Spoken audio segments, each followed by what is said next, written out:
Hello, everybody. Welcome to a very, very special episode of Albion Obsessed. It's episode 11, and we have a very, very special guest with us.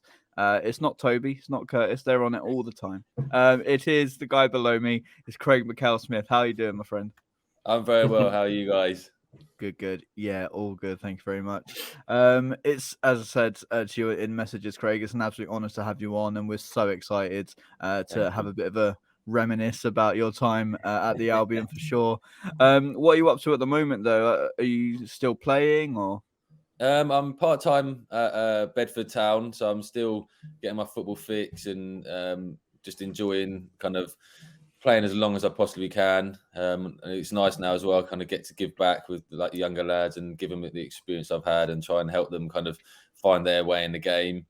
And then just trying to work out what the next step is really, where I want to go, what I want to do. Yeah, fair enough. Still bagging the goals. How many you won this season? Getting a few. I'm enjoying it. I like kind of setting people up now. I've had my time of scoring loads of goals. It's now like I've tried to become creator and try and get people on the score sheet. Fair enough. That's pretty decent. Obviously, just talking about the Albion then, you started your time with us at a very special time for the club. Obviously, we moved from the Withdean. Did you play at the Withdean? Only against Brighton. Yeah. And that was for Peterborough, obviously. Yeah. How many goals did you score against us? Do you remember? I think I got one, maybe. Oh, okay. Fair enough. Not too bad. That'll do. No. Yeah, we'll take that. Obviously, we moved to the Amex Stadium, a really special moment in our history, and actually signed you for a fair whack of money. Was there a bit of pressure on you from the off with that amount of money, or? Yeah, I think a little bit. I think more the pressure I put on myself rather than anyone else putting any pressure on me. I wanted to live up to that kind of the fee that was paid, and maybe in hindsight it was probably not the greatest thing. It probably put more pressure on me than it needed to. I should have probably just allowed myself to play and forgot that. But yeah, I think it was awesome for a club to pay that amount of money for me, and let's say more me putting the pressure on me than anyone else. Yeah, fair enough. And obviously, as I say, you joined us when we moved to the Amex. And how did that feel, like joining the club at that pivotal moment in our history? Was you aware of it, or? Yeah, I kind of became aware of it as I was joining the club, and obviously it was one of the kind of the big reasons I joined Brighton. I saw the direction the club was going. I went to see the stadium before the beginning of the season and look around it and kind of obviously the vision that the club had, where they wanted to be, where they wanted to go. And obviously had a great chat with Gus on what he wanted to achieve with the team. So it was a real big selling point. It was a real kind of, it showed what the club's determination was and where they wanted to get to. And I wanted to be part of that. Definitely. What do you reckon was the main thing that sort of made the move to Albion happen then? You know, because you were firing all cylinders at Peterborough, and then you came to us. It seemed obviously you were excelling there. So how did the move come about? Gus got in contact and wanted to have a chat, and I came in and met him, and we spent like three hours and maybe more just talking, and he kind of like, he really sold it to me. He kind of explained what he wanted from me, what the club was doing, who they were going to bring in. He just literally, he went above and beyond really. He spent time talking to me, kind of making me feel that I was wanted at the club, and explained why I was wanted at the club. I met some other clubs, and the managers weren't very forthcoming and didn't really make me feel like they wanted me as a signing. So it was kind of, I'm very much a feelings person, and me and Gus got on very well, and he ticked all the boxes of what I was trying to do and achieve. Yeah, definitely. Obviously, as I said, obviously we moved to the Amex. It took us fans a lot of time to adjust to the fact that we had our permanent home finally, after the Withdean times and getting rained on. People were like freezing their butts off. There's no cover. No, exactly. So yeah, as I say, it took us a lot of time to adjust to it. It leads on quite well to Curtis's question. I'll just let Curtis take that away. Yeah. I mean, I was going to say, what was the feeling like around the club at the time that you joined us? Were you aware of the history of our club coming in, or?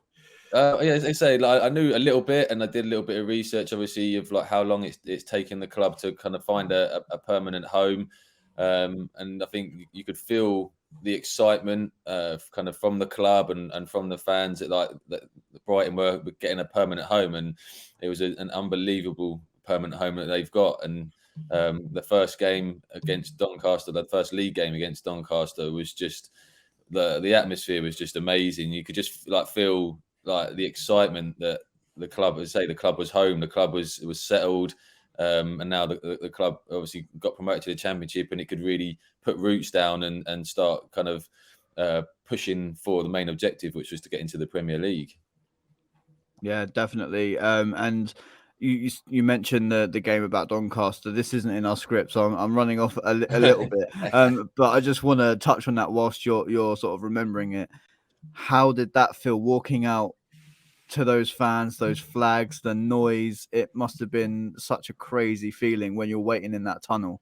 Oh yeah, you could like even from the dressing room you could feel it and you could hear it, and like almost like the stadium was shaking just with anticipation of the ball being kicked in the Amex, and it was just like walking out and just seeing the sea of flags and the noise, and it was just, I think, like euphoria. I think a lot of people had been waiting a long time for the club to put roots back down again, and obviously it culminated with the promotion the previous season into the Championship, so it was just perfect timing really. And yeah, to come out and be part of that, and then obviously to win in the fashion we did as well in the last minute with Buck scoring, it couldn't have been a more perfect day really. Yeah, exactly that. Unfortunately, I didn't have the pleasure of being there on that day. My first game at the Amex was the Blackpool game. I think your first goal at the Amex as well. Yeah. But I remember watching it on, I think it's Final Score. I think it was. And as I said, like it went 8 minutes into stoppage time, 7 minutes, and we're thinking, the game's done. it's going to be 1-1, and then they went, "There's been a goal at the Amex," and me and my dad looked at each other, and we're just praying it wasn't Doncaster. But yeah, when it's come up, Will Buckley scored, and obviously the highlights and so many fans tell the story of that day. It was meant to be. It was meant to be. I think you say the kind of the effort that had gone into to get Brighton there. I think it was just that day was just meant to be, and it was a great way to kind of kick off the start of the league campaign at the Amex. If I remember rightly as well, for Buckley's winner, you were lurking around the ball as well. Were you thinking, I'm going to have a shot here? Yeah, I was waiting for him to pass it, and then and then he put it in the back of the net, and it was, yeah. I think there's just the noise, the roar that went up when that went in. It was just phenomenal, and it's just like it's one of those memories that will stay for me forever, definitely. Oh, amazing, yeah, definitely. Obviously, you got off the mark. I think Portsmouth away was your first goal. And I think maybe the scrappiest goal I've seen. But you got there, and then, as I say, that the first goal at the Amex was against Blackpool, a team that had, I think, just been relegated, hadn't they?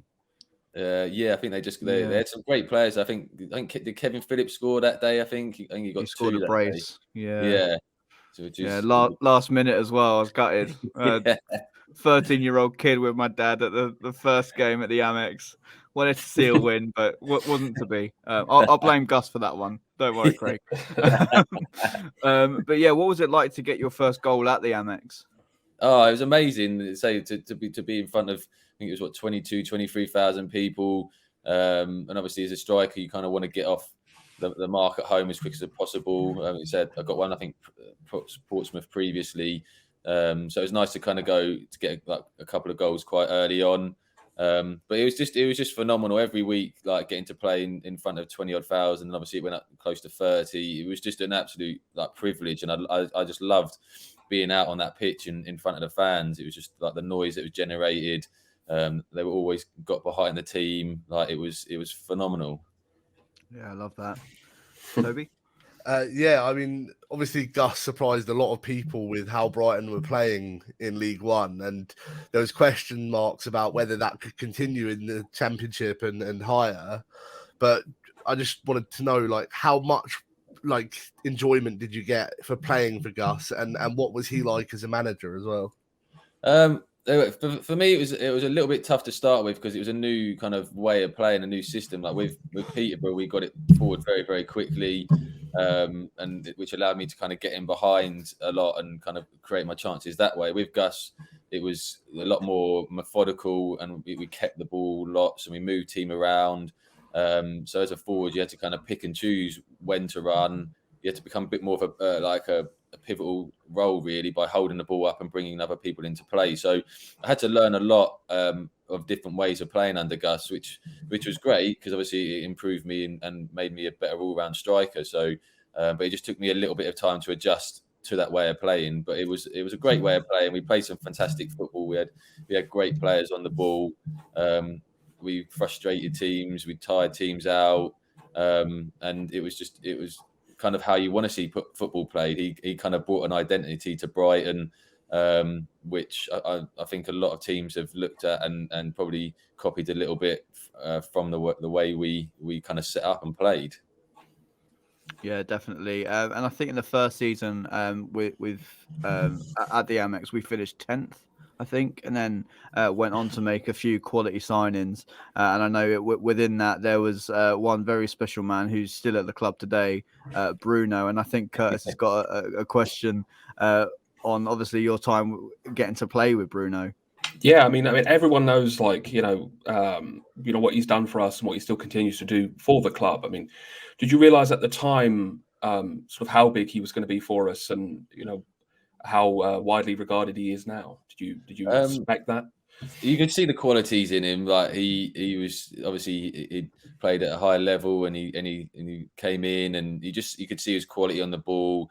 He's a fantastic person. I got on really, really well with him, and he's just very knowledgeable. He's very calm and relaxed, and he was just a wonderful person. He obviously showed what a fantastic footballer he was, and obviously playing in the Premier League at the age he did was a phenomenal feat, and it shows how good he was.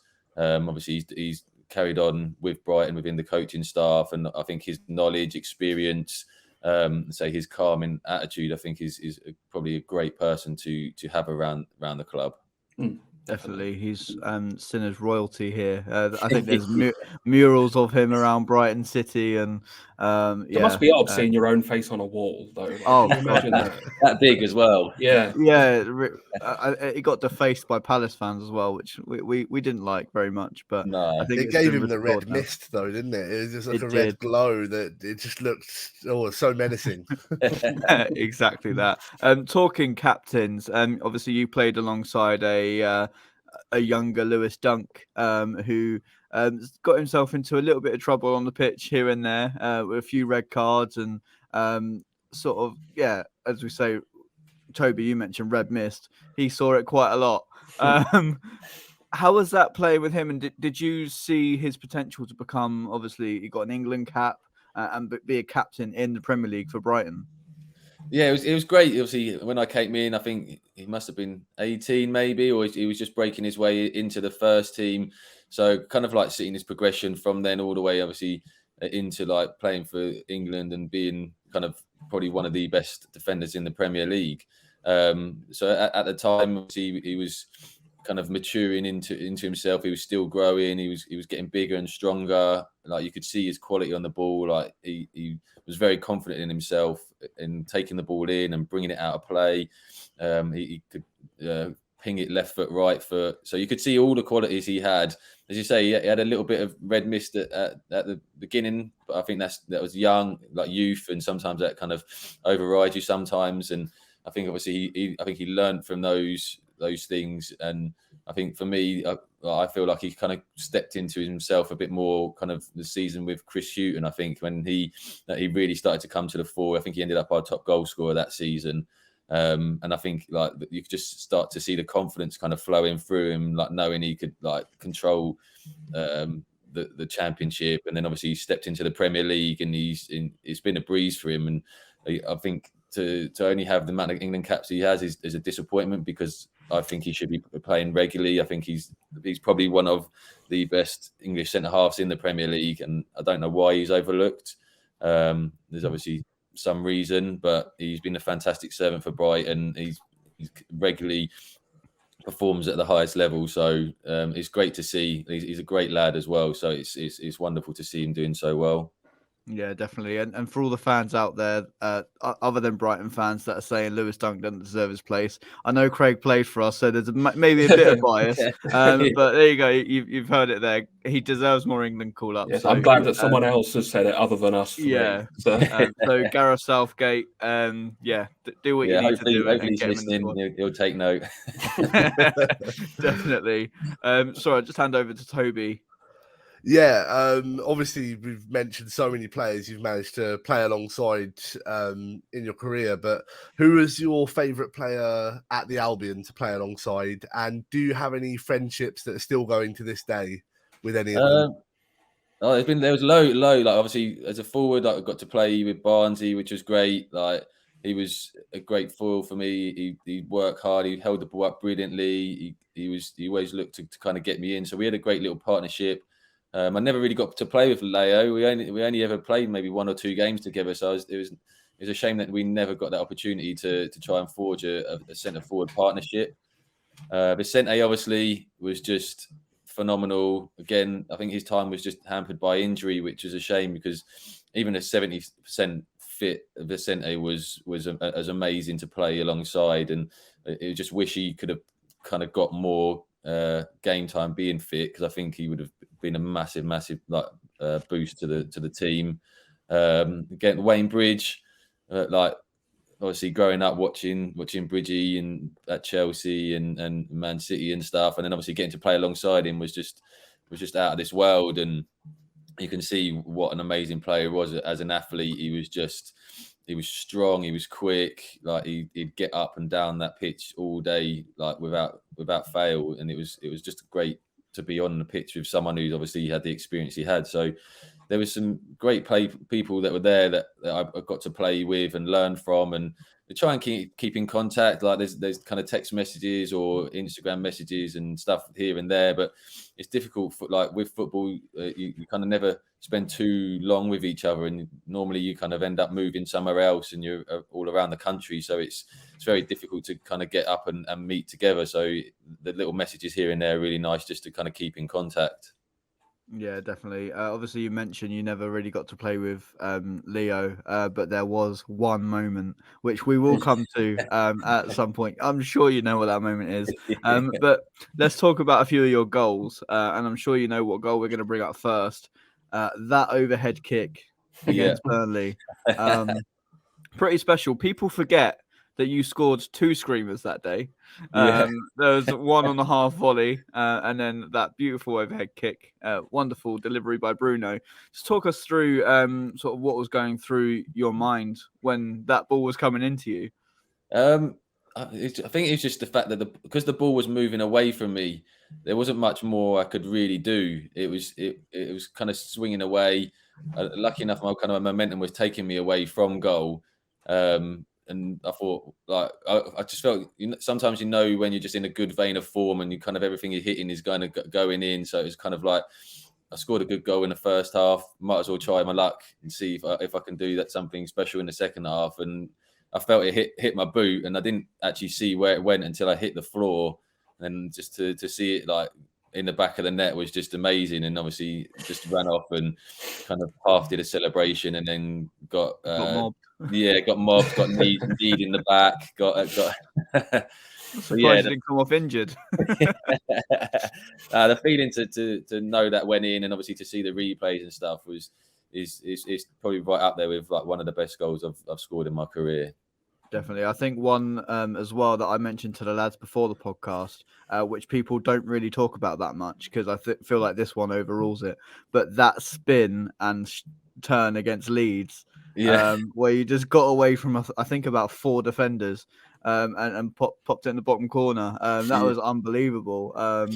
Like, how did you feel like when you got away? Did you feel like you would have got away from them, or?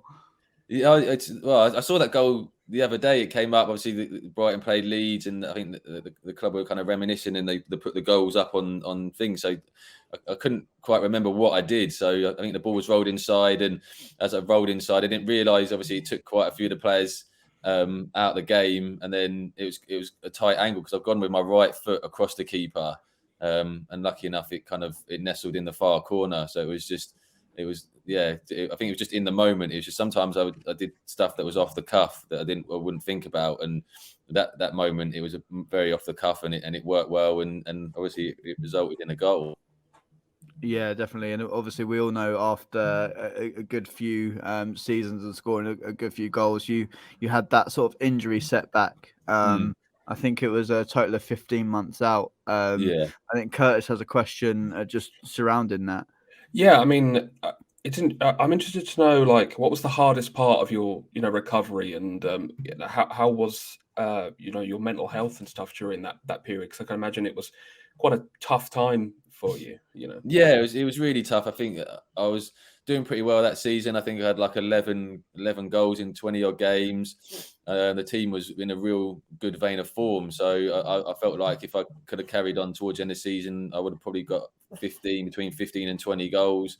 I think we obviously missed out just on automatic promotion that season, and obviously got knocked out in the playoffs. So kind of those months from the injury to the end of the season was really, really tough, kind of sitting there watching, not being able to be involved, like knowing maybe I could have helped somewhere and kind of pushed the club over the line into the Premier League. So that was a real tough to take. And kind of the period after that, I spent the whole of the summer in the training ground. I got away for a couple of days, but literally every day I was kind of having to learn to rewalk and having to learn to kind of take the muscles to take the load, and kind of then obviously learn to run. And through that period, I got I had like an issue with my ankle at the same time, so it kind of put me back another 4 or 5 months. So it was looking at kind of like 6 to 9 months, and then it went to 9, and then it went to 15 months, and it was just a long period to be out.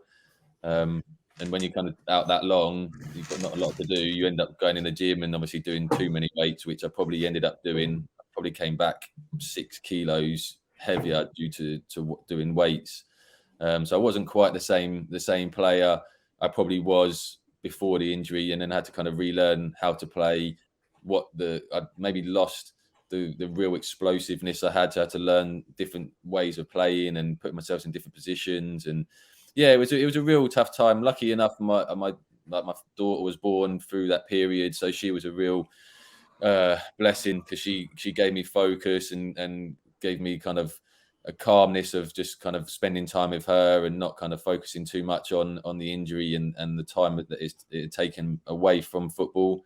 But it's a real kind of disappointment in my career, because I feel like that season I did get injured. I feel like I was starting to turn a corner and really starting to kind of find myself again. But injuries happen. These things happen in football. Like it's just the way it goes, and you just have to deal with it and roll with it. And lucky enough, I got to play for however long I played for in the pro game afterwards, because sometimes those injuries can finish your career. So on that side of it, I was very lucky that I still got to carry on playing. Yeah, definitely. Yeah. You mentioned, I think you've told your daughter's birth story quite a few times, because it's quite the story, to be honest, Craig. Me and my wife have just had our first as well. Oh, congratulations! Thank you very much. And we were in the hospital, and that was stressful for me. So I can't imagine how stressful yours would have been, guys. Obviously, Curtis, Toby, if you don't know, I'll let Craig tell the story. Yeah. So yeah, it was an eventful birth for my first child. So we didn't get to hospital. We were kind of told to kind of wait. It was our first child. Like there'll be no rush. So my partner got into the bath, and within about 50 minutes or so, the baby was on its way, and we didn't get the opportunity to get kind of the midwife and stuff there. So me and Amber's dad, who, if people don't know, is Barry Fry, ended up delivering the baby in the bathroom, just us two. So it was a real it was a great moment, but it also was one of the most kind of scary and chaotic that I've had. But I've obviously got that wonderful story that I've delivered my first child with my father-in-law. Yeah, that's pretty epic. I'm Yeah, not gonna lie. it does sound equally terrifying and wonderful. So Yeah, Yeah, yeah. fair play to you for that, Craig. On this podcast, we're quite the advocates for obviously mental well-being and making sure everything stays all right up there. And if Yeah. anyone had any problems, that they go and get the help. I just wanted to sort of ask you if you had any advice for maybe some players that have gone through the long layoff that you've gone through. Obviously, with us, Tarek Lamptey's just gone through quite a long layoff. What would you say to them to keep them on the right track? I think it's kind of almost distracting yourself, and it's almost kind of stepping away from football, kind of going in, rehabbing your injury. But when you come away from football, then have something there that's kind of taking you away from that environment. So whether that's kind of studying for life after football, whether that's kind of spending time with family, like you need something that kind of takes that time, that worry away from when you're injured and you want to be back playing, and obviously spend every day in there. And sometimes it feels like you're not actually progressing anywhere. It can be really mentally draining. But if you have something that's away from football, and I definitely advocate for like doing courses and doing like educational stuff, like for footballers to have qualifications ready for when they come out of football is huge. We're not guaranteed the next day in training or the next game. It's like you can get injured and that can be your career over. So it's I've noticed it now for myself. I probably should have studied more and probably put more into play for the end of my career. So definitely for young lads, even pros now, it's looking at stuff that they enjoy and they'd want to study in the future and kind of setting it up. So hopefully they have a long and happy and healthy career. But if something does happen within that period, then at least there's something ready for them to step into that they enjoy. Yeah, definitely. And so obviously let's talk about when you did come back. I think you had maybe 5 games back towards the end of the season. I'm not sure. I know you played a few games for the under-23s. But Toby, let's talk about that moment. I'll let you take this away. Yeah, I mean, the moment that probably made me run through the street in my boxers, to be honest. Yeah, obviously you've touched on becoming the creator. You created one very special goal. What was it like to see that header go in after you crossed it into Joa? Oh, it was amazing. I was frustrated though, because obviously the game was kind of getting away from us, and I knew on the bench what the score was in the other game, and like I think Oscar was the manager at the time, and I think I warmed up for the whole of the second half. I was just running up and down the touchline. I was trying to catch his eye. I wanted to get on the pitch. I wanted to help and make a difference. And I think he probably put me on with, I think maybe 6 minutes to go, something like that. So I was a little peeved that he'd waited so long to get me on. But once I was on, I was just like, I just was trying to do my best, trying to work out how I could help the team or get a goal. And obviously, like Kazenga got the ball, and I think I just pulled out wide on the shoulder. And I knew Leo, like in the box, he was deadly. Like you get it in there, you put it in a certain area, and he will finish. And for me, it was just literally cut inside. I didn't need to look. I just wanted to put a decent delivery in, and obviously to see it kind of fly and hit his head and go in was just. It was just a phenomenal. Obviously, the 15 months previous was just, it had been real difficult to watch. Obviously, missing out on the playoffs the previous season. So to put that delivery in, it was kind of, there was just a massive outpouring of emotion, massive relief, just to feel like I've had some involvement. And yeah, it was just a phenomenal. That's another memory that I've got from Brighton that will like live long in my heart. Yeah, definitely. Great moment, really, really great moment. Yeah, always lives long with us as well. They still play it on the big screen at the Amex. Every time I see it, I get the same goosebumps. I almost, as Toby said, want to celebrate like he did every time I see it. Yeah, you went through a good few transitions with us when at Brighton. I think you played under 3 managers, four if you include Nathan Jones. Yeah. Obviously, when Sami Hyypiä came in, I personally was quite excited to see that, and he spoke really well in the press conferences. But I think we all know how that ended. It wasn't very good and quite toxic from the fan base. Yeah, I remember that game against Millwall was probably one of the worst games in terms of atmosphere that I've been to. Yeah. How was it within the players? Did you feel that toxicity from the fans, or? Obviously, it felt it turned a bit and ultimately, I can understand. Obviously, the club we were struggling. We weren't playing at the time great football. It was, and I think after the previous kind of few seasons, it was. I think for the fans, it was hard to see kind of where the club had gone to. For Sammy, though, I felt like Sammy was a bit ahead of his time. I think like the way he wanted to play was very much how Liverpool play now. He was very forward thinking. He wanted his wing backs to play high. Obviously, his centre midfielders to drop in. And that day against Leeds, we were phenomenal. I think we had 70% possession, and we ended up winning 2-1. And when the formation worked, it was unplayable. And as I say, I think he was ahead of his time. Maybe we at the time didn't probably have the players that could have played that system right. Maybe a few years before with the likes of kind of Matty Upson, Wayne Bridge and Bruno and stuff, maybe that was a formation that might have worked, but I just don't think we had the players capable of doing that. So as I say, I think he was ahead of his time, and it was a shame that it didn't work. But ultimately the club was slipping away over Christmas, and I think something had to be done. And as you say, Nathan Jones came in and steadied the ship a little bit, and then Chris Hughton, obviously with massive experience, came in and obviously saw the club stay in the division.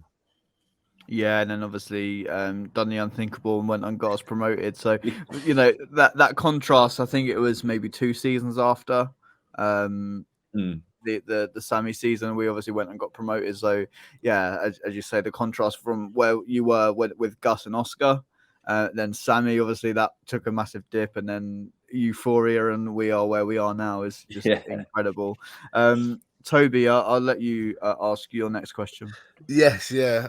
Approaching obviously the end of your Brighton career now. At what point did you sort of know that it was over, and do you feel like we got to see the best Mackail-Smith there was at the Albion? I don't think you got to see the best. I think you saw glimpses of what I could do. I don't think you saw the best. I think the injury really hit me hard. It really took a lot away from who I was as a player. And then obviously I think the kind of the Chris Hughton, Sammy Hippier season, I was trying to find my feet and I'd been out for such a long time. I needed to play regularly, and I didn't really get too many regular games that season. So it was really tough to kind of get myself properly fit and sharp again. Under Chris Hughton, it was hard because I think he was, again, he had to do what he had to do, and that was ultimately keep the club in the division. So I think we were a lot more defensive. We weren't very expansive, and we weren't really creating a lot. So as a forward, it was a real tough time. I think towards the end, I kind of knew I wasn't involved as much. Again, like I think Chris Hughton knew me as a player before I got injured, and could see the player that he had in front of him, who wasn't quite who I used to be. And obviously he ultimately has to make decisions of where he needs to take the club, and I wasn't involved in that, which was gutting really, because again, as I say, I don't think the club saw the best of me, and I really loved being at the club. I loved my time there. I really enjoyed it. I loved the people around the club. The fans were amazing with me. So I'd have loved to have stayed on, because ultimately I knew where the club wanted to be, and I knew where the club was going. And as you say, a couple of years later, the club made it to the Premier League, which was wonderful to see. So it was a shame when Chris pulled me in the office and said that they weren't going to offer me anything, but I also ultimately knew the reasoning behind it, and I took that on the chin, and enjoyed like the last moments I had, and then moved on. Yeah, I think I speak for every Brighton fan to say that, we absolutely loved your time at the club as well. Yeah, So yeah. we're glad to hear that you enjoyed it as well. Yeah, no, 100%. I loved it. I loved it.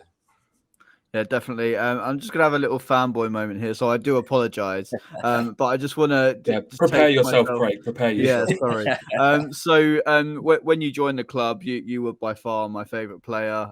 My dad bought me the shirt behind me with your name on the back. I think he even had to ask the store to make sure your name went on the back, because it's quite a long name on a kid's shirt for sure. But I got to share quite a special moment that I still hold. Obviously, I've had many special moments at the Amex. but one for me that ranks top is my moment where I was waiting outside the players' lounge to meet you before you went to say goodbye, and you walked out, and I got to share that moment with you where you walked out of the stadium for the last time after the Watford game. Yeah. Actually got a picture from it there, right there. You probably don't remember it, but yeah. So I just wanted to take this opportunity to say, like, thank you for so many incredible memories. I don't think Thank you. a lot of fans appreciate what you've done and how much work you put in at the Albion. So yeah, I just wanted to say a massive thank you Thank you from very much. an Albion fan to you. So Well, from all of us, I'll really. I'll like, stop being soppy now. And yeah. But what was it like to play your last minutes at the Amex? Obviously, you knew it was coming to an end. Yeah, obviously it was difficult. Like I say, I didn't want to go, but I also ultimately knew the reasons why I wasn't getting a contract. So it was hard. It was hard. It was great that obviously the club survived and stayed in the Championship. That was really important because they say the club's ambition and where they wanted to go, and like the people around the club and the fans, like they deserved the club to be pushing in the right direction. And it was hard to kind of step away from that, but I knew the reasons. I did, and I went away. And obviously, from a distance, I watched. And over the next few seasons, obviously, the club missed out again on the playoffs. And then I think the following season, they got promoted into the Premier League. So I was gutted that I wasn't there and to be involved in that. But also, I was really pleased because that is what the club deserved. Yeah, definitely. Yeah, as I said, thank you so much for your time. We've got a few sort of quick fire questions now, just to end it with. But yeah, as I say, we really appreciate what you've done and to give us your time today. Curtis, I'll let you fire us away with the quick fire questions. Yeah, I mean, do you still keep up to date with the Albion, and would you like to play under Graham Potter's current system? Yeah, I keep an eye out like every week to see what the score is and see how they're doing. Obviously, Graham Potter's style is being talked about, and the team are playing fantastic, and it's great to see them kind of like now competing further up the league. They've done well to kind of sustain and stay at that level, and now hopefully they can kind of start pushing up towards the top 10, even towards the European places. Would be nice. Yeah. Yeah, it's great. It's great to see. Say that the transition of the club has been amazing. Obviously, to being almost relegated, I think it was out of League One to now kind of being right up there in the Premier League. It's a hell of a journey that the club's gone on, and hopefully, kind of there's more to come from this journey. Yeah, we certainly hope so. Just to put you on the spot here, Craig, if we ask you to name your 11 that so you can choose from players that you played with your time at the club, who would be in your starting 11? Oh wow, that is really big question. Big question. Yeah, hopefully they're all not listening, so they know. So in goal, I'd probably go David Stockdale. I think obviously he was a great goalie. He was fantastic this season. The club got promoted, but obviously I was there with. I think the last season I was there with Chris Shooting. Just like his ability, his saving ability, like his kicking ability, he was just phenomenal. Like left foot, right foot, he could absolutely launch it, and he could find his target, which was amazing. Bruno would be right back. And then I'd have Wayne Bridge left back. And then I'd probably have who would I have? Matty Upson and Dunkey centre halves. I'd probably play a diamond, so I'd have Liam Bridcut in front of those. And then I'd go. Oh, this is tough. I'd just go all out pace. I'd probably have Kazenga on one side and Buckley on the other. Then who'd have in the 10? Wow. I'd have if Vicente was fully fit, I'd have Vicente in the 10, and then I'd have Barnesy, and then me and Leo. I think pretty great 11. I think you chose 12 players there, but we'll let you off. We'll let you have 12. We'll have the 12th man on there. Well, one was a sub. Fair enough. I mean, that Toby, team. It sounds go on. unstoppable, that team, to be honest. Definitely. I'm sure you've probably seen a few goals recently that were scored, other overhead kicks from Morpay and Jahanbach. Yeah. Out of yours, Morpay's and Jahanbach, which one would you prefer to have scored? Interesting. I'd probably say mine. Just because I think I was running away from goal. Like, I think that, both of those guys overheads were fantastic. I just say level of difficulty mine was because I was running away from goal. Makes it that much more impressive, in my opinion. You know. Yeah, exactly. And that's the unfiltered, unbiased opinion. Yeah. Exactly that. Curtis, you got a question next? What did you think of the Albion chants that the fans had for you? Yeah, it was amazing. Like to hear like a crowd singing your name. It was just phenomenal. Like even like warming up, like coming on the pitch, could always hear it, and it's just like as a player, like to have someone say have a chant, have the fans singing your name. It's just something special, and it's the only thing one of the things I wish I had. Like, I wish I had children sooner, so then my kids could have come to the games at Albion and seen all those things. Like my little boy comes now to the Bedford games, and he absolutely loves it. And like part of me wishes I had them sooner, because like just seeing the atmosphere and kind of like the stadium and all those kind of things would have just blown his mind. So. Do you ever just show him like your highlights at any point? You're like, just watch this. That's your dad, you know. Yeah, I do, and then he tells me he's better than me, so it's like, brilliant. Well, get him in the Brighton Academy, and we'll see the second coming of Mackail-Smith. Which Albion player would you liken yourself to the most that's currently playing?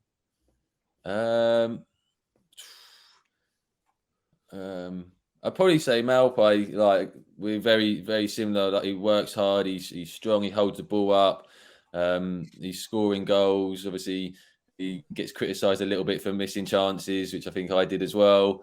Which is it's the life of a striker. Like you put yourself in that position for the glory, or you've got to take the misses on the chin as well. So, but it's great to see him obviously like coming through. I know he kind of got a little bit of stick here and there. Because obviously he gets himself in fantastic positions and maybe doesn't always score the chances, but I feel like he just gets in there and he keeps getting in there and that's a great sign of a striker, and he's slowly getting his rewards for that. Yeah, exactly. Toby, I had to issue a public apology on that one. may have jumped the gun when we played Leeds and said, I'd give someone else a chance, but then he proved me wrong, and I had to issue the public apology. And what a way to prove you wrong as well. Blimey, yeah. Quickly then, as well, what was the best atmosphere? I know we've spoken about the Doncaster game. That might be your option, but the best atmosphere at the Amex that you've experienced personally? Wow. I'd say like the Leeds games were right up there when we played Leeds. I think one of them we were 2-0 down and ended up 2-2, and another one might have been leading and got pegged back. But those two were right up there. The Doncaster game was phenomenal. I think we played Wolves and the season I got injured. So the season we reached the playoffs against Palace, I think we played Wolves maybe the last game of the season, and we were absolutely outstanding. I think we battered them, and I think the atmosphere I think everyone was like jubilant. We were in the playoffs, and I think that just the performances we were putting in, like that atmosphere was incredible. Yeah, definitely. And yeah, maybe had a few higher expectations for going into against Palace, but that wasn't meant to be, but we won't talk about that. Quite a few things happened. I know you went on the Seagull Social podcast and spoke about that, that incident. We won't name it. But we just got 3 quick fan questions to finish this off. And I'll let Curtis ask the first one. Yeah, this one comes from a Michael Kennard, and he said, CMS gave me a signed shirt and boots and chose my goal celebration to adopt. It's not really a question, it's more of a statement. Yeah. So, no, I remember because that came from that came from the Burnley. So when obviously I scored the overhead against Burnley, I went in to do a celebration, and I went to knee slide, and in my head, I listened to Ole Gunnar Solskjaer a few weeks before, and he was saying like he injured his knee doing a knee slide celebration. So obviously halfway through, I pulled out of the celebration and then got clattered by everyone. And then I think from that, it was like I decided we needed to make a celebration, and it was the kind of the seagull was born. So it was nice to have that. Definitely. And this one's from Kaz BHAFC. I'm going to exclude the bicycle kick from this one because we've spoken about it so much. But they've asked, what's your favourite goal for the Albion, excluding the bicycle kick? The Leeds one would be up there. I think I scored one against Wolves at Wolves, where I think it might have been Cowdy cut one back, and I bent one into the top corner. I think that was up there, and then I scored again. I think it was Cowdy against Derby away, and I think I bent one in from the top corner. So those 2 or 3 would be up there in my like goals I remember like fondly. Definitely. The next one, again, is more of a statement rather than a question. Honest Teacher on Twitter said, my son met Craig Mackail-Smith when he was about 6. After jumping the queue, he asked, have you scored as many goals as me? Apparently you replied with, how many is that? And he replied 72. So that's quite the target to get to. Apparently you just ruffled his hair and moved him on, signed his shirt. And yeah, he's just signed it off with Mackail was a great bloke, and yeah, I can vouch for that. You're top man. Every time I met you, you had plenty of time for fans, so it's great. And finally, Craig, how would you like to be remembered by Albion fans for your time at the club? Just someone who give everything they had every time I put the shirt on, like whether I had a great performance or a bad performance, I'd always put that shirt on and give everything I had on the pitch. So hopefully they remember me for that. Yeah, definitely. Certainly what I remember before. I'm sure these guys can vouch for that. Honestly, Craig, thank you so much for your time. And yeah, I hope you're doing all right. Have an amazing Christmas, and hopefully we'll chat to you again soon. Wonderful. Cheers, guys. I really appreciate it. Cheers, Craig. Thank you. Thank you. Bye-bye.